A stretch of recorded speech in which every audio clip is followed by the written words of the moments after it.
Well, we have to understand that when we adjourned sine die, it was done by way of a concurrent resolution, no? One from the House of Representatives and one from the Senate. And the resolution which came from the Senate as part of the concurrent resolution was through the leadership of Acting SP Win Gatchalian, no?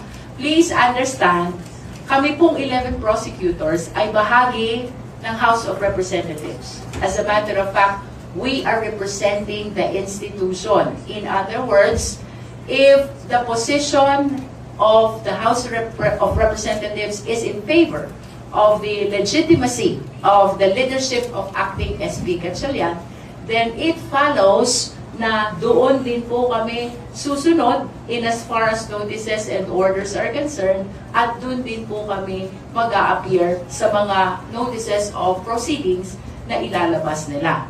Now to your question, paano po kung dalawa ang notice? Then perhaps this will create a very awkward scenario, no? I don't know what will be the stand of the defense. It is for them to comment to that. Basta ang sigurado kung anong posisyon ng institution, yun ang posisyon ng House of Representatives. Again, ng 11 prosecutors. If the House of Representatives already recognized the leadership of Acting SP Win Gatchalian, it follows that the 11 prosecutors will be appearing before the impeachment court under the leadership of Acting SP Win Gatchalian.